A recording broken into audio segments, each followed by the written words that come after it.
Public Q&A presents AskReddit question. What unexpected thing became popular out of nowhere? Those tiny hand-sized skateboards that people would do tricks with their fingers and stuff. I don't see them now, but they were huge when I was in middle school. Also silly bands, tech decks or finger skateboards. My ex got back into fingerboards when we were together 2 years ago. He would research and buy the most expensive ones that he found online, and then he took my dresser apart to make a mini skate park for them. I wasn't happy. Now that I think about it, those got popular right around the time Tony Hawk Pro Skater first came out. I know for a fact that game got a lot of kids skating. I bet it also boosted tech deck sales a lot. I remember Polly Pockets were really popular when I was a little kid. Everyone had at least one, and then suddenly they just vanished.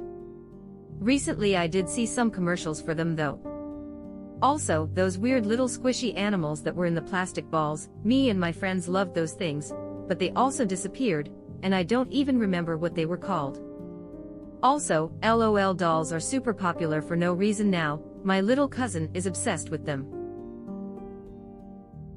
Oof, I loved PP, back when she was actually pocket or choking hazard size. LOL dolls just make me angry. Blind chance toys like that is like gambling for kids, and I feel promotes an addictive cycle, same as random loot crates purchased via microtransactions in games. You should be able to know what you are about to get and decide if you want to put money down on it, not pay and hope, then have to pay again because you didn't get the one you wanted. Not to mention the layers and layers of unrecyclable single-use plastic they have to tear through to get to their possible letdown. Original Polly Pockets were the bomb. Then the ones with the gummy clothes were awesome. Now it's the lols. My daughter loves them. I think it's more about the unboxing and surprise with toys now. The squishy toys were called squinkies. Turns out my mother-in-law hoarded every goddamn Polly Pocket ever made in her attic, and just gave them all to my daughters. I'll take stepping on Legos every day over one of those tiny fucking PP horses. Flipping a bottle of water to make it land right side up. That is a weird one. It's addictive as hell. I can vouch for its smiling face with open mouth and cold sweat, but looking back, most random phenomenon in years. To be fair, in the age of camera phones, I am surprised it didn't trend sooner. It's something anyone can do with an item most people have to hand every day. Many schools ban phones in class and during assembly, and I think that's why simple, effective things like this become popular. Kids or teens don't have their usual outlet to kill boredom, so look to whatever's at hand to have fun with. Necessity, the mother of invention, etc., etc. Not that anyone cares, my friends, and I did this for sport in high school circa 2001. After a few weeks of playing it for points, a successful flip that sticks is a single point, and you keep flipping until you mess up. Would have huge crowds watching us play until the dean shut it down. I am not claiming my friends and me created the game because people were probably flipping bottles since we had bottles, but it was particularly strange for us to see our little game become a phenomenon, almost 20 years later. Apparently all my old Thrasher tees and hoodies are popular AF now. Edit. Also Champion, the former budget athletic wear, is cool now. The Champion popularity is so strange to me. Yeah, I always thought of it as the cheap Walmart better than nothing stuff. Suddenly it's the shit. Yeah, it makes no sense. I have an old pair of Champion runners that were only $30. Now the last time I was at Foot Locker they had Champion slippers for $120. Starter went the other direction, LOL.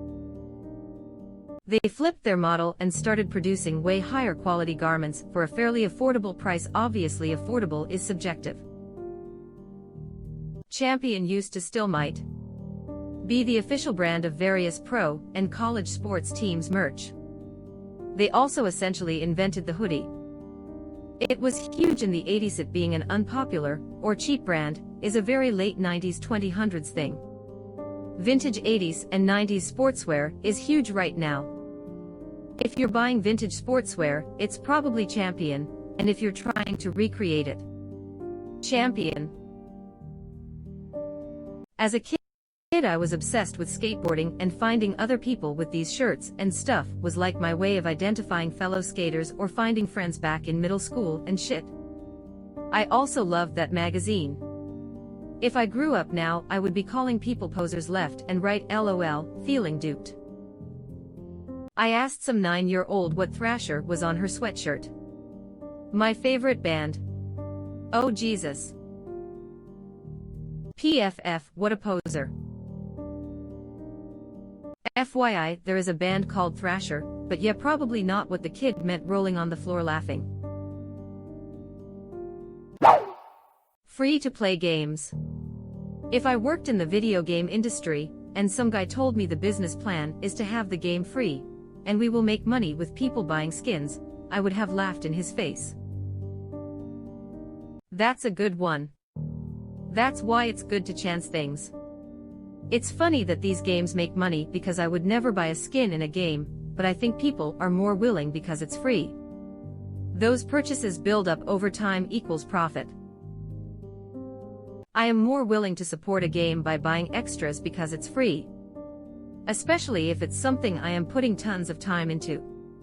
Why not throw some money their way as appreciation? But if I dropped $59 on a game, and they have skins, I probably won't buy anything, especially if I can earn it just by playing. To be honest, if my $59 game comes with pay to win, I will hate that company forever. I already paid, so now fuck off. Fuck EA. Throw in Rockstar and 2K as well. $5 per month per player and free to play Clash of Clans, if you want to be faster than the rest. That update was when I quit the game, LOL. Fidget spinners some time back were extremely popular for no reason. Somewhere out there is a storage unit with a pallet of fidget spinners sitting next to some others. Beanie Babies, Pogs, Cabbage Patch Kids and Pet Rocks.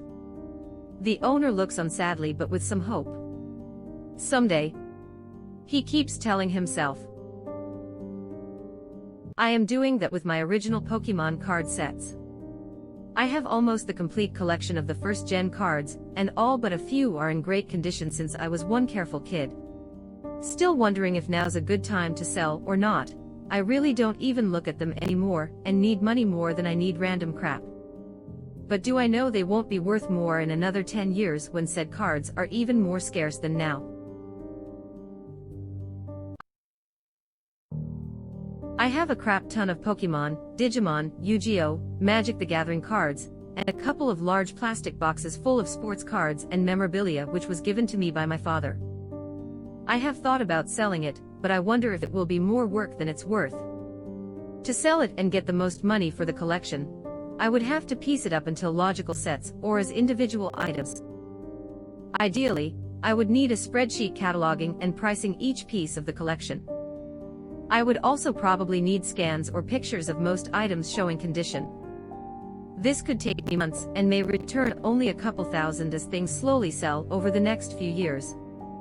Is that worth the time and effort? Or should I just hand it down to my kids? Should I have any? Edit. I appreciate the responses and offers for advice, but I am not looking to sell at this time. Make a list of the cards, then ask on blowout forums. Easy way to stay anonymous and find out if you have treasure or common cards. Pokemon cards are actually in pretty high demand right now. I would say go through them and see which ones are worth a decent amount of money. First editions, X's, Shadowless, Holos, and if they are in amazing condition, get them graded or sell them individually on eBay. They'll sell quickly. The rest of your cards, give them to your kids. Did you know that the original creator of those never earned a cent? I read an article about it a few years ago. I thought it was because nobody ever knew who actually invented them, as there was no patent. Man, people hate on those, but if I have idle hands I sit there and pick at the skin around my thumbnails, and just fucking mutilate them. I can't help myself. With the spinner though, I am doing something not harmful to myself at least. Yeah, that was quite odd. There was no reason for that to happen. I remember at the time there was something about how they help people with autism, something to do with the tactile sensation being relaxing. My theory is some manufacturer got a shitload of cheap bearings and came up with a way to sell them for a reasonable profit. My impression was always that someone invented them for that purpose on Kickstarter, and then, like any decent yet cheap to produce Kickstarter idea, Chinese factories had them at Walmart before the first backer had a tracking number. Looking back, I don't see much like that. I believe fidget cubes may be what I am thinking of here. I have ADHD, they help with keeping me from becoming restless. Do you still use one? I haven't seen them for sale in years. Nope, never used them in public because of the stigma. Nowadays I use a Rubik's Cube. Rubik's Cubes are rad. I got a force ball for similar reasons. Husband and I went on vacation at the height of their popularity. Every shop we went into we played a game of find the fidget spinners. We never lost. I found the exact opposite. It made me anxious. I have always found breathing and sensation control more effective at reducing the urge to move or speak. Exercising self-control is a double-edged sword, as the more you exercise it, the less you have in that moment.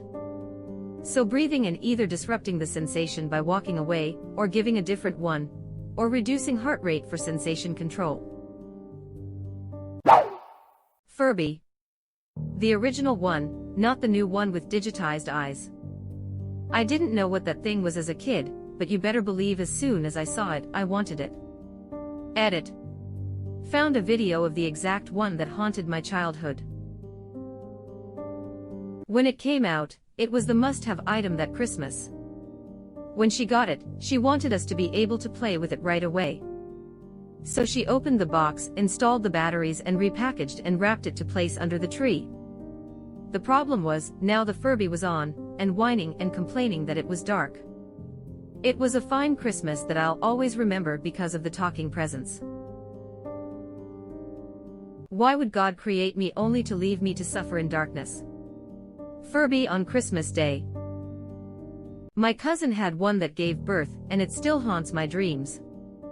Also, I unfortunately stumbled onto subreddit long Furbies, and it's one of the weirdest things I have seen on the internet in 30 years. It's exactly what it sounds like. I have seen all sorts of fucked up things, but there's just something wrong about those abominations. I looked at long Furbies. I had one thought. But why? How does this stuff get started? It gave birth. They were Wovloves, not Furbies. I had one, mine was one of the rarer ones that had twins. I remember when the original Furbies first came out, they reminded me of Gizmo from Gremlins, so of course, I had to get a couple for my daughter. Little did I know that at night they actually became gremlins that conspired to rob me of my sleep by randomly turning on and off all night long talking to each other, lol. The ultimate 90s toy that every kid want, only to discover that it was a giant pain in the ass that would wake up multiple times through the night, lol. My stepmom has one of the original ones. It's been silent for years and it suddenly woke up a few months ago. I told her it's a sign of the impending apocalypse, and she needs to kill it with fire. Tamagotchis.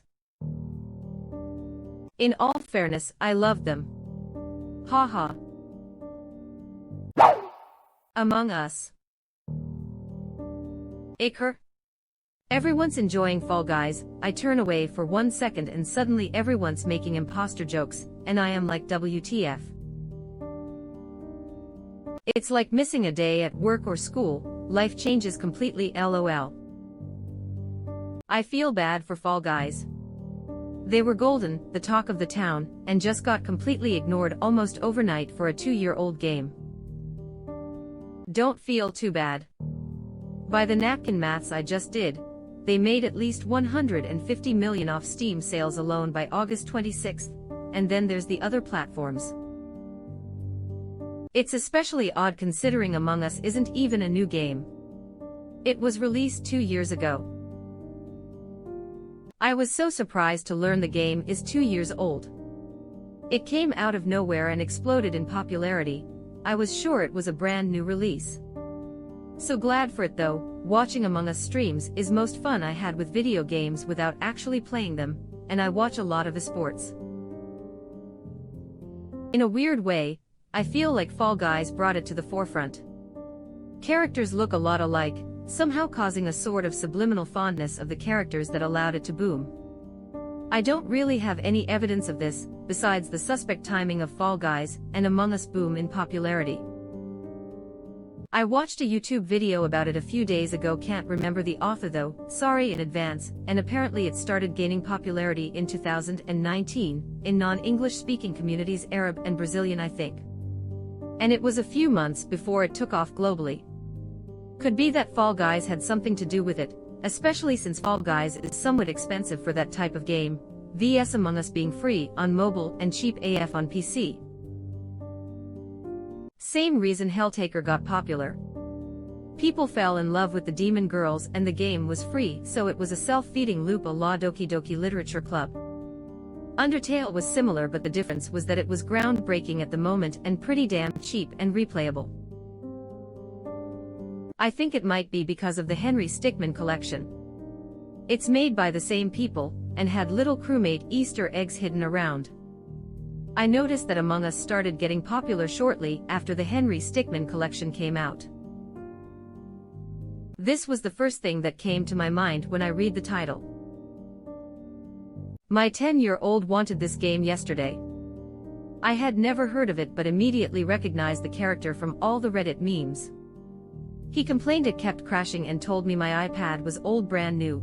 Our Wi-Fi is slow, definitely not. You need a new phone, waiting for the Pixel 5 this week. I told him how popular the game was and tried to explain Reddit, and the memes and server capacity, and just look at the app comments. He wouldn't listen. I deleted the game. Don't judge me, my Wi-Fi or my iPad. A bunch of my friends got together last night to play, and for what it's worth, the people on mobile were getting disconnected every couple of games, but people on PC were not having any issues. Not saying you need to buy your 5-year-old a gaming PC, but that was just my experience. The graphics of Among Us are so simple that I am able to play it on a laptop with integrated graphics just fine. Definitely don't need a gaming PC for Among Us.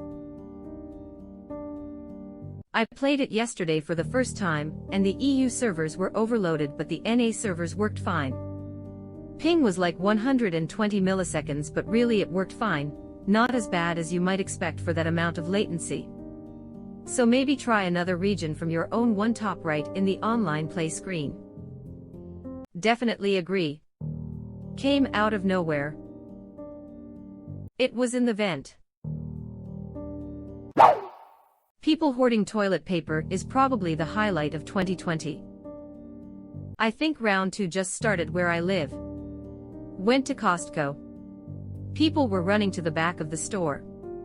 I wasn't sure what was happening till I saw everyone had TP in their carts. Then later on, while finishing my shopping, I noticed every cart in the store had TP.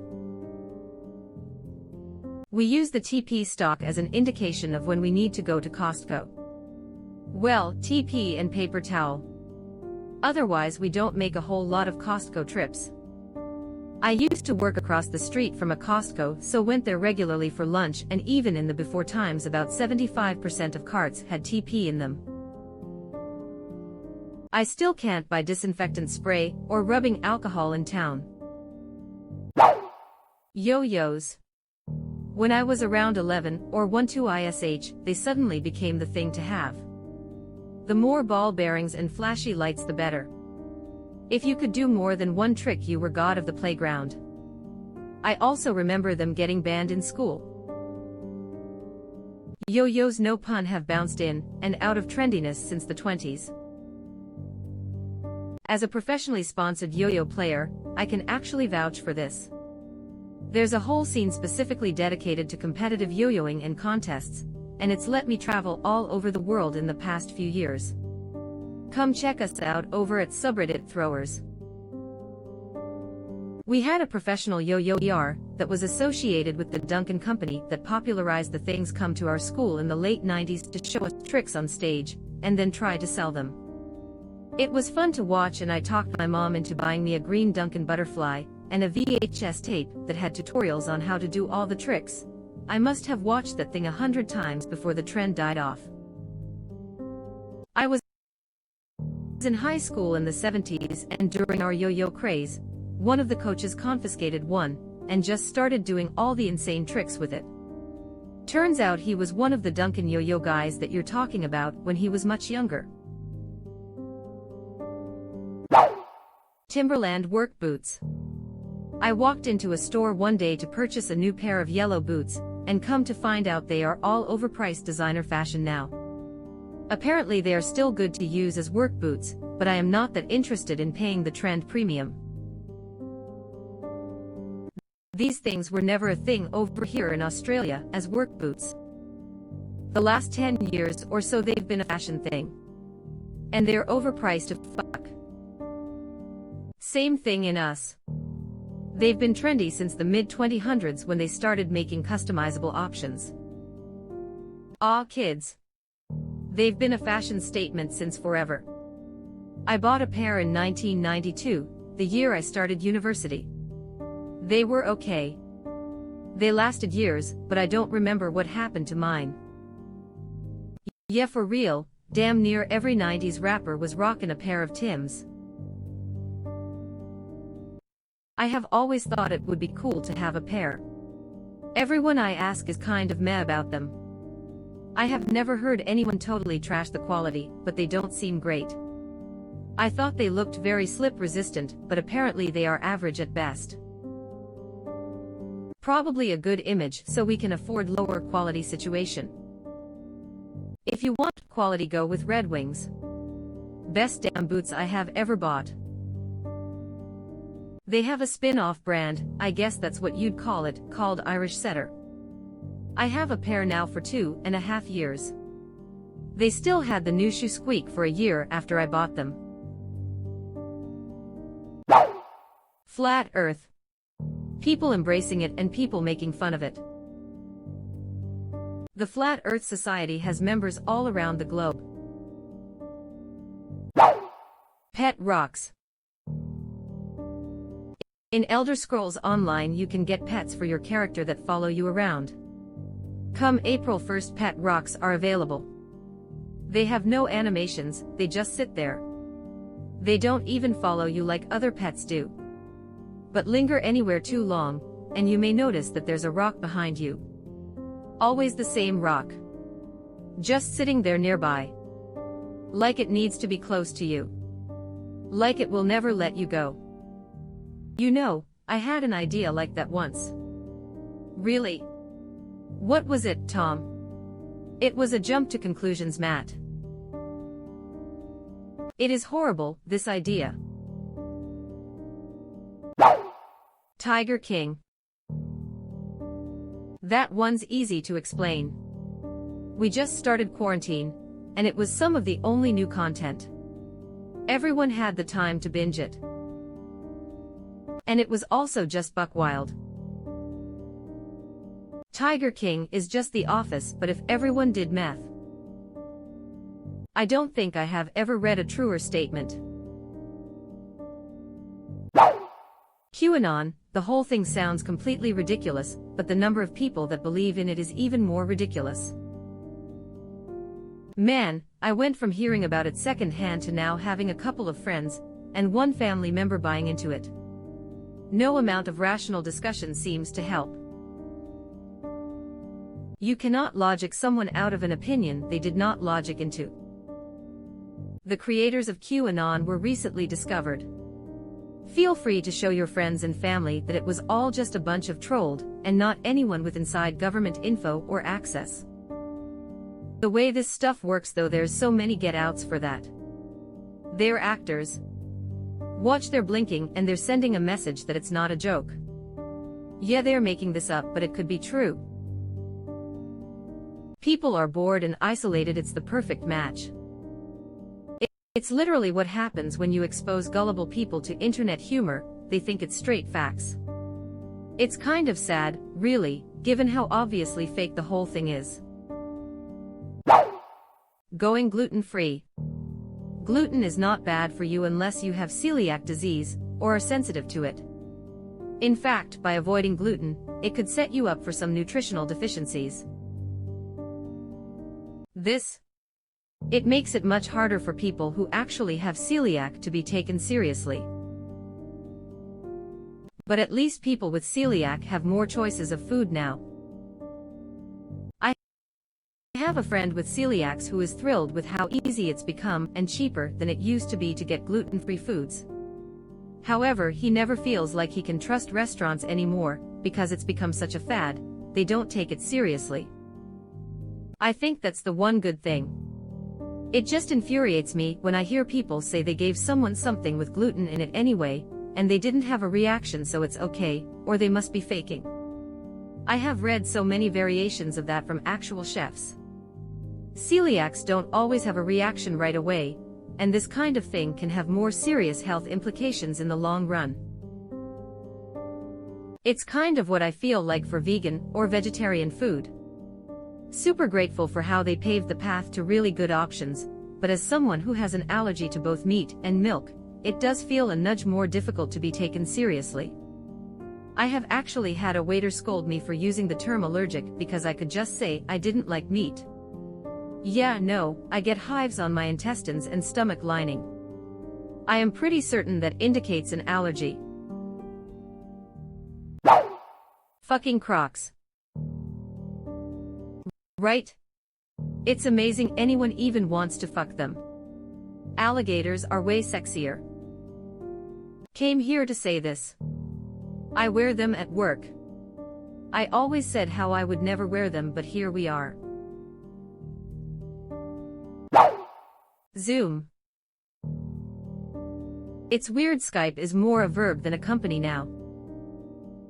Not surprising, Skype has barely been usable since 2010 to 2011. It's an accomplishment in incompetence.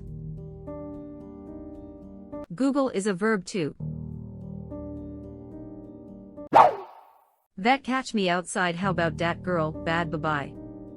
It's actually infuriating to me that that girl has more money than he'll probably ever make. And that name. Cue my eye roll. Yeah, you can thank Dr. Phil's dumb ass for that one. Controversy sells, unfortunately. It's more fun if you pronounce it bod Bobby like I do in my head. I love to pronounce bye-bye like Barbie with a heavy New York accent. I was actually disappointed when I found out it was supposed to be said baby. Today I learned it's not supposed to be pronounced like Barbie with a New York accent. TikTok. Wow. You are still with us. Thanks for being such a nice person. As long as you are here, why not like this video and subscribe to our channel?